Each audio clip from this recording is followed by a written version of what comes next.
again, in the work that I do, those people, which is ideal parents in the attachment work we do, these imagined ideal parents, they are always responding in the way that feels just right for the client as this young version of themselves. So again, that's what I had this person do with you. And yeah, just to see the impact that had on you, that they withdrew a little bit, but just to the right amount. They weren't going away, but they were giving you the space you needed. And just to see you respond to that, yeah, it's such a beautiful process to witness. Yeah, I really, really enjoyed that. It's quite amazing. And I actually have done a version of that process on a previous episode with Al. Mm. And I've done a lot of reparenting work. I do it a lot in therapy. But it's me reparenting myself generally, which I love and is really beautiful. But I was so struck in both the session I did with Al and today with you at how this imagined figure, and you didn't even kind of use the word ideal parent or anything like that, there was just a figure, could bring such a reassurance and an ease. And it's literally from my imagination based on a suggestion that you've made, and yet energetically it had a really big impact. And particularly when I did have a bit of sort of hesitation and you said they just respond in exactly the right way. My mind knew, I saw it immediately in my mind, exactly the way that would be right for them to respond, which was to take a step back and kneel down. And that just like melted me. It was so wonderful. And it blows my mind that this is just something that you have suggested that I imagine, and that it totally changes my experience, and a lasting change in my experience, in that I can still feel that ease now that I kind of felt and received in that. And what you said about the work just unfolding and being able to kind of just allow it to and follow it is really beautiful, and just trusting what comes. And I think that is the difference between working from, as a therapist, working from your head in terms of all of the theory and what we think should be happening, or thinking that we should know what we're going to do next. And don't get me wrong, all of the theory and all of the training and all of that sets us up really well. But to be able to, instead of doing therapy just from our head, to do it from a more embodied place, it does allow that trust and that natural unfolding. And as another guest said another time, Reese, our system and our body knows how to heal, knows what is needed. And that felt so evident in when you suggested that they respond in exactly the right way. My mind, heart, whatever it was, knew exactly how I needed that figure to respond. And it did. And just even trusting as a client that the random thing that pops into your head is relevant. It's part of the unfolding. The eye in a beehive, it can be easy to dismiss those kind of images or feelings or symbols. Yeah. But they are part of the unfolding, and they don't need to make sense, right? Like I didn't need to know why there was an eye there. It was just part of what came up. Yeah, and this is where, the relationship between the client and the therapist is so important, because I noticed that you felt a bit self-conscious about there being an eye. It's sort of like, it's a bit silly. And I'm like, absolutely trusting that this has come up for a reason, and that if we can go towards it, it will have its own message, its own reason for being.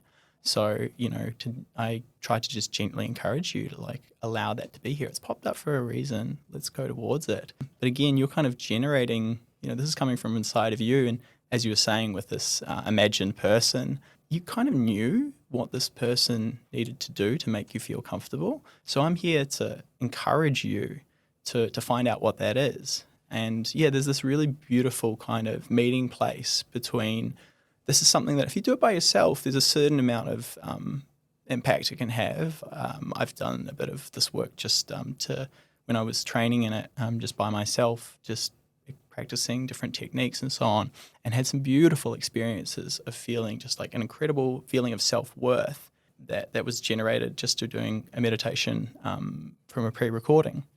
But I think when you do it live with another person who really understands your mind, you've spent a bit of time together, then there's that ability for them, the therapist, to pick up on those subtle nuances and just, maybe, gently guide you towards that thing. And sometimes to do the opposite, right? Like the mind contains just so much. And sometimes we need someone who recognizes, oh, that's a bit much. Do you want to just come back? As I was sort of earlier on, when we were focusing more on the somatic, what was happening feeling-wise in your body, and, you're coming to these difficult feelings in your chest and your throat, and I kind of bring you back to the grounding to sort of provide, in somatic experiencing, you talk about like pendulation, going from, the more difficult sensations to something that feels more grounding and supportive. So it was a version of that. I really like this idea, though, of like kind of thinking of the body and the mind as a whole, so that when we have these experiences that are a bit difficult, we understand that occurs in something much greater than just, that we're not solely defined by that experience. And usually that encourages people, I think, to go a bit closer towards that. They're not so overwhelmed by it. Yeah, I really like that. Thank you so much for that. Thank you. Session. It was super helpful personally and professionally for me. And so can you say, you mentioned a couple of times in there, when you're working with a therapist who knows you and understands you, or being with the right therapist, can you say a little bit about how someone might go about finding the right therapist?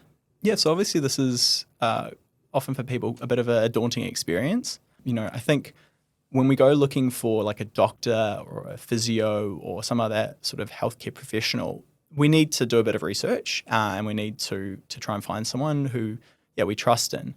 But I think, it's a bit more objective in a sense.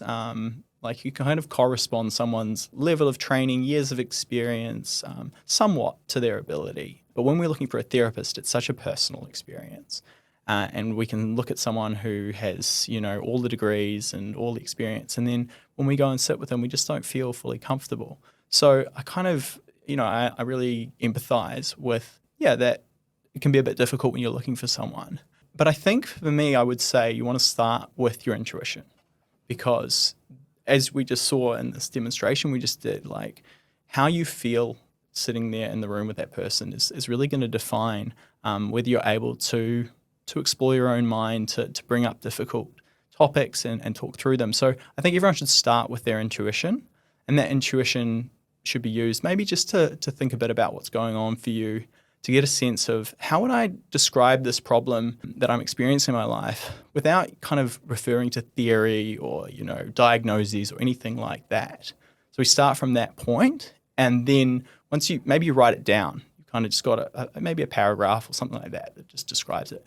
And then taking that and maybe learning a bit about, Googling, maybe using ChatGPT or something like that, or talking to knowledgeable friends or family, someone who works in the field, and saying, this is kind of what's going on for me, and what might I learn about it? And maybe it brings you to understand that, you have social anxiety or an attachment issue, or, you're curious about opening up your relationship, whatever it is. And then you're probably starting to learn more about, the condition or the experience you're having through that lens of psychological language. And that might help you to navigate tools like Source, and looking through there with, some of the knowledge that you've gained, and then maybe coming up with a list of 3 or 4 therapists, or maybe a little bit more even, and looking and finding people that, again, you want to follow that intuition, getting a sense that I'm kind of drawn to this person, because, again, that's kind of the most important thing. I think it's very understandable when people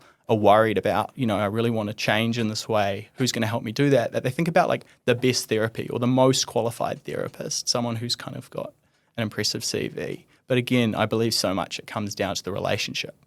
So you're looking to find someone that you get the sense of, this feels like I might really trust them. I might really be able to open up to them. And then also using your reason and saying, well, are they trained in the things that, I think I need help with? I feel like maybe, I'm experiencing increasing anxiety. I feel like I want some somatic tools to combat that. So finding someone who's trained in that area, having maybe a short list of the things that you feel you most need to know about this person, confirming that their training is relevant for you, or you've probably got a sense that this is the person who seems most right for me, and go with that therapist and give it, 5, maybe 10 sessions to really feel into whether they're the right person for you. Yeah, I totally agree. And I think it can be so, as therapists, we write our bio, right? And we have a photo, and the bio talks about what we think is important for people to know about our work.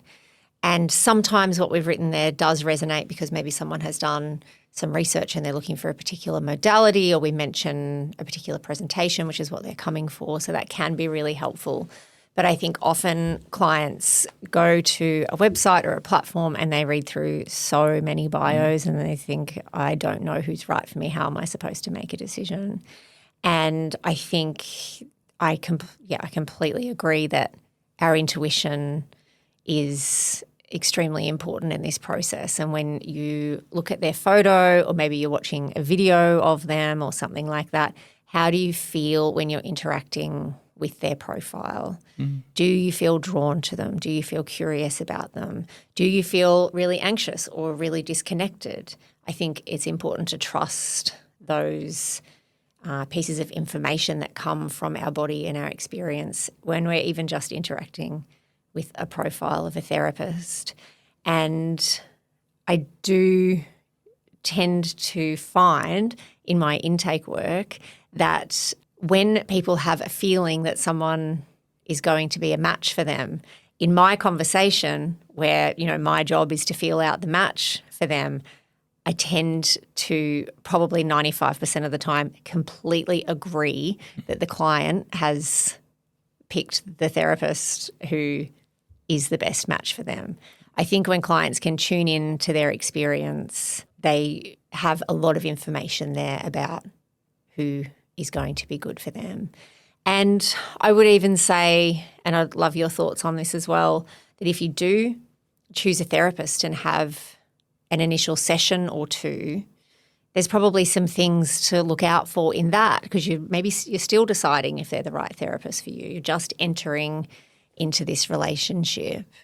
What would you say people might pay attention to in initial sessions? Yeah, the first few sessions, there were tricky sessions in a way, because we're coming as a client with our whole life history and, all the things that are going on. We maybe want to get a lot of that out, or we don't know what's important and what's not.